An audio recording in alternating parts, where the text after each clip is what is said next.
In this video, we will answer some multiple choice questions about Chapter 3, which is Functions and their Graphs, and in Chapter 5, which is about polynomial functions and rational functions. For the first question, which of the following statements is true? For choice A, the function f equal to x minus 1 is an add function. So in this function, the parent function is an identity function which is f of x equal to x. And the graph is this. And then if we will subtract minus 1 in y, meaning it is shifted 1 unit downward, or subtracting minus 1 in x, meaning it is shifted 1 unit to the right. So we will have the same transformation as this.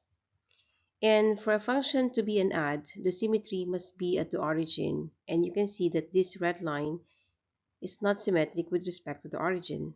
So this is not the correct answer. For letter B, the domain of the function f, which is equal to cube root of x, is all positive real numbers including 0. But if we will graph cube root of x, the graph is like this. And it looks like the domain is all real numbers. And as we know, if we have an add root, the x value are all real numbers. So this is not true.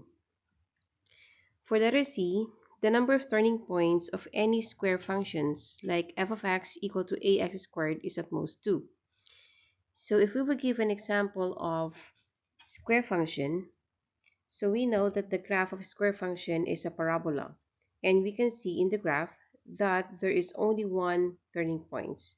And as the rule, if the function has degree 2, because this square function has degree 2, then the turning points has at most 1. So this is also not correct.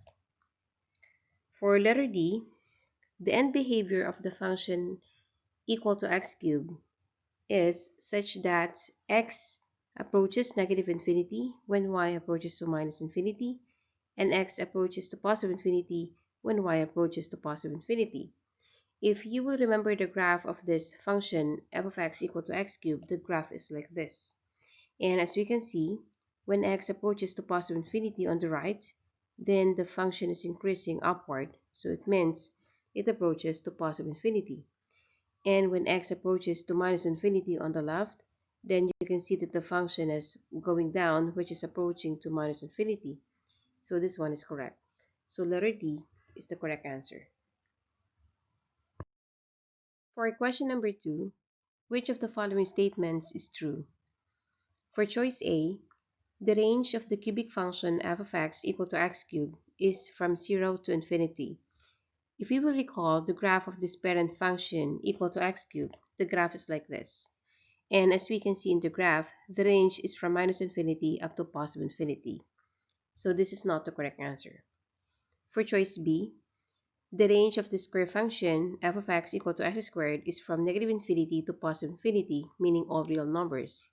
But if you will graph the square function like x squared, the range is from 0 up to positive infinity. So letter B is also not correct. For letter C, the absolute minimum point of the function absolute value of x is at point 0, 0. If we will recall the graph of absolute value of x, so this is the graph of absolute value of x, and it is correct that the absolute minimum point is 0, 0. So letter C is the correct answer. But for the choice D, the end behavior of the function negative cube root of x are the same in both ends. So if you will look at the graph of cube root of x, this is the graph of cube root of x. And then since there's a negative in the y, so we have to reflect this across the x-axis, and the graph will look like this. And we can see that they're not the same on both ends. The end behavior on the left is increasing or positive infinity, and the end behavior on the right is going to negative infinity. They're not the same on both ends. So that's why D is not the correct answer.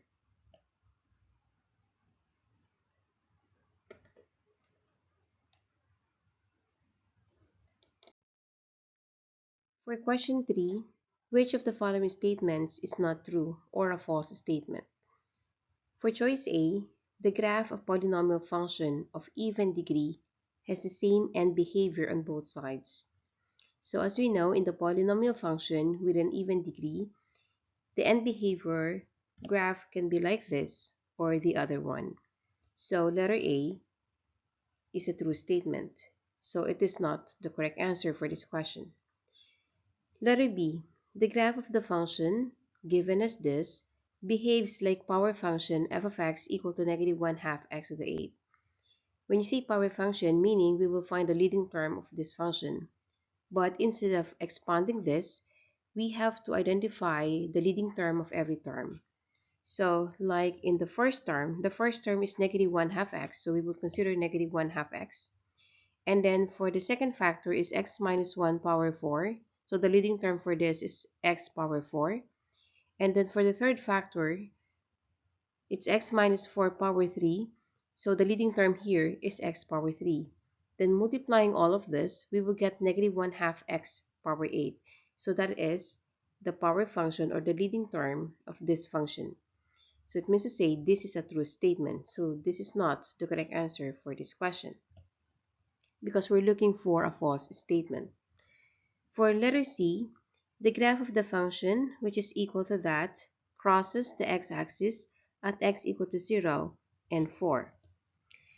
So the rule is if the factor has an odd power, meaning the graph crosses the x-axis at that 0. So here we can see that the power of x here is power 1, the power of x minus 1 is power 4, and this one, the power or degree, is power 3.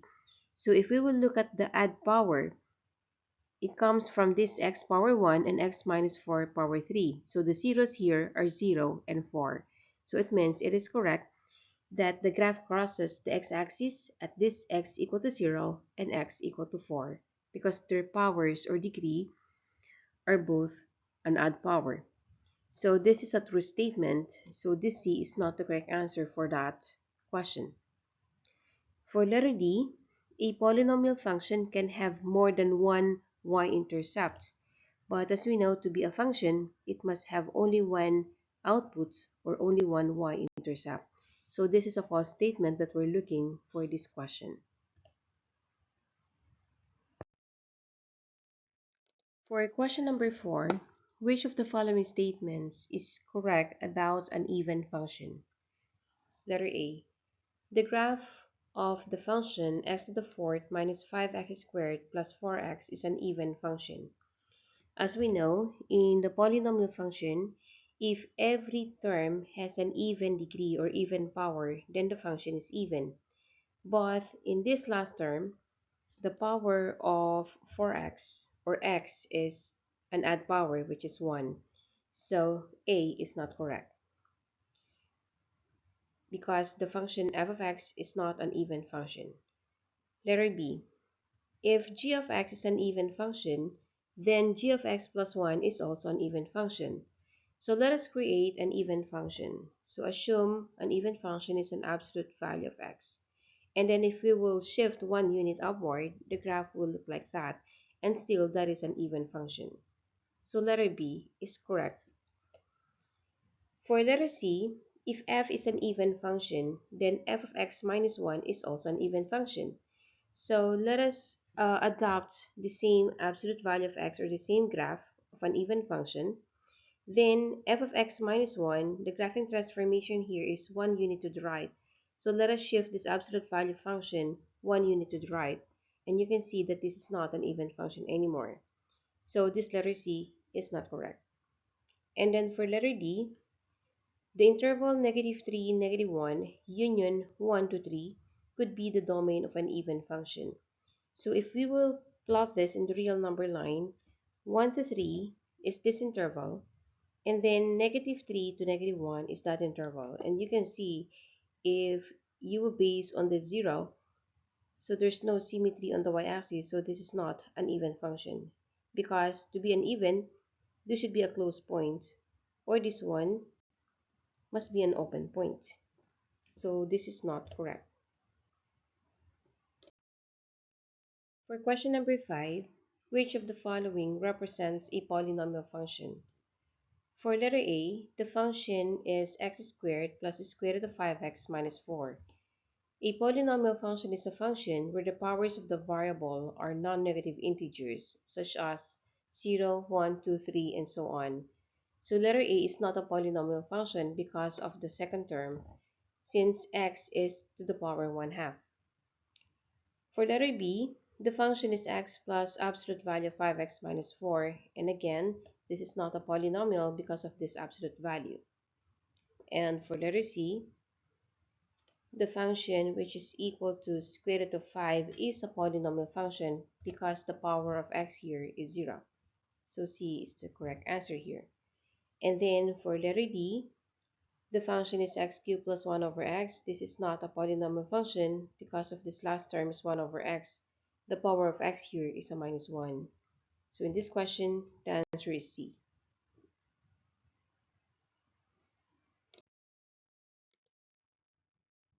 For question number 6, determine the end behavior of the function negative cube root of x plus 2.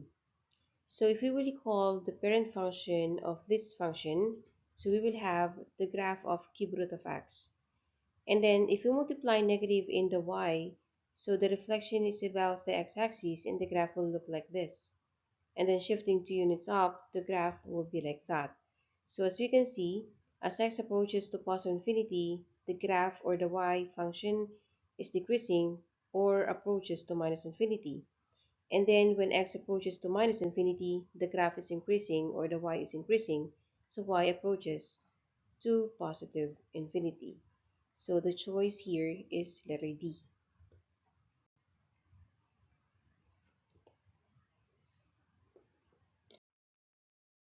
For question number 7, which of the following functions has a domain different from the others? So to identify a function whose domain is different from the others, we have to solve all of this. For choice A, the function is 1 over absolute value of x minus 1. And as we know, when we have an absolute, the domain is all real numbers. But because absolute value is in the denominator, and for a fraction to be defined, denominator cannot be 0. So here, the domain is this x minus 1 cannot be 0. For choice B, similar with absolute value, when we have a cube root of x or a cube root of x minus 1 or an add root, the domain is always all real numbers. But because this cube root is in the denominator and for a fraction to be defined, denominator cannot be 0. So it means to say this x minus 1 or cube root of x minus 1 cannot be equal to 0. Then for choice C, since we have a square root and we know when we have a square root, the expression inside the square root should be greater than or equal to 0. But then it is in the denominator again, and we know denominator cannot be 0. So here, the domain is x minus 1 must be greater than 0. It cannot be equal to 0. And then for letter D, we have a fraction 1 over x minus 1. We know that x minus 1 is a polynomial and it's all real numbers for the domain. But since x minus 1 is in the denominator again, and denominator cannot be 0, then x minus 1 cannot be 0. So if you will look at all the choices, A, B, D have the same domain. So letter C is the answer for this question because letter C has different domain from the rest.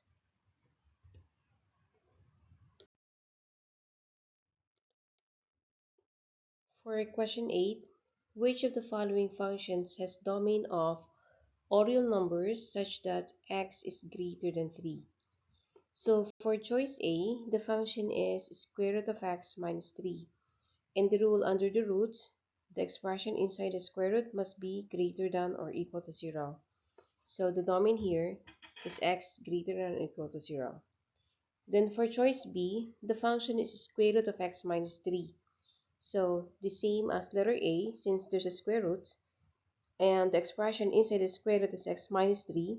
So the domain here is x minus 3 must be greater than or equal to 0. And if we will solve the x here, x is greater than or equal to 3.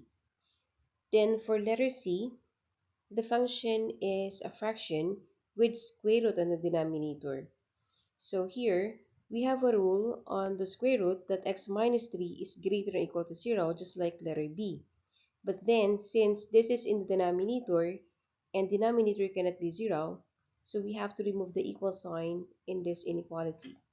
So the domain is x minus 3 greater than 0. And if we will solve for x here, x is greater than 3.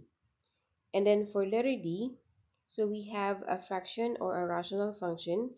And in this absolute value, the absolute value can assume all values of x that are real numbers.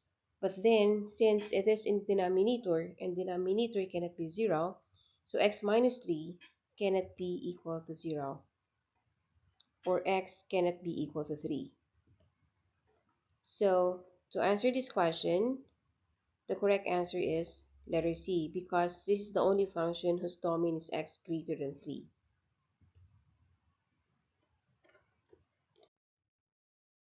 For question number 9, which of the following functions is equivalent to absolute value function given here, which is absolute value of 5x minus 10? So as we know, the absolute value contains two equations. The first is 5x minus 10, the other one is negative 5x plus 10. So it looks like letter C and letter D are not correct answer because there's no 5x minus 10 here. And then we will choose from choice A or choice B. So it's 5x minus 10 when x is greater or equal to 2. The boundary here is 2 because this expression is 0 when x is equal to 2. So the boundary is 2. And since 5x minus 10 and 5x is a positive number, so we will choose this choice, letter B, which is 5x minus 10, where x is greater than or equal to 2. So the answer is letter B.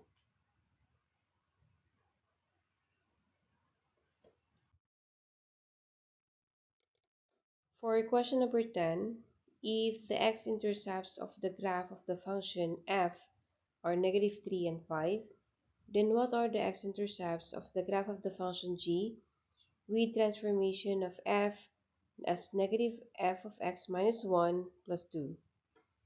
So here, if we will interpret, the x-intercepts are x values, which are negative 3 and 5.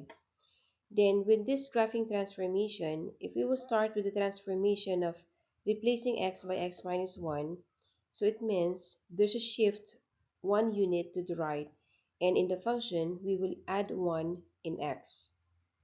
And then the next transformation will be this negative in the y, so meaning that this reflection in the x-axis. And in the function change, it's multiplying negative 1 in the y. And since this is x-intercepts, there's no effect in the x-intercepts. And then the last transformation is shifting 2 units up. In the functional change, we will add 2 in the y values. So there's no effect again in the x-intercept because this is in the y. So in this three graphing transformation, the only effect in these x-intercepts is the shifting 1 unit to the right, or we will add 1 in the x. So adding 1 in the x, so this x-intercept will now be negative 3 plus 1 is a negative 2, and 5 plus 1 is 6. So the x-intercepts of this function g with this transformation are negative 2 and 6, which is the choice A.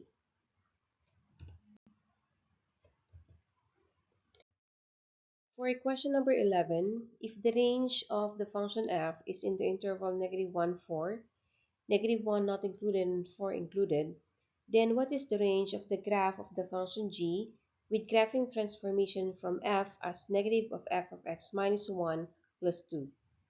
So if we will analyze, when you see range, they are y values. So we will list down that this range is y values which are negative 1 and 4, or negative 1 to 4. Then analyzing the graphing transformation here, and if we will start with x minus 1, so meaning this is shifting 1 unit to the right, and the functional change here is adding 1 in the x. So it means there's no effect on the range, because this is in the x, but the range are y values. And then the next transformation is the negative in the y, meaning reflection in the x-axis, and the functional change is multiplying -1 in the y. So there's an effect in the range here. And then the last transformation is +2, which is shifting 2 units up or adding y with 2 values. So if we will reflect first in the x-axis, let's multiply -1 in these 2 values of the range. So multiplying -1 in the range, -1 times -1, it will give us +1, and 4 times -1, it will give us -4. But then, this is not the proper way of writing this interval because we cannot write a smaller number on the right. It should be written on the left. So we have to interchange this. So this interval, it will change to -4 and 1. And then, after that is we can now add 2 in the y values. So from this new range, we will add 2 in both of this. So adding 2 in the y values or in the range, so it will give us -2, 3. Because -4 plus 2 is -2 and 1 plus 2 is 3. So the range of the function f, which is -1 to 4, will be -2 to 3 in the function g. So the answer is letter B.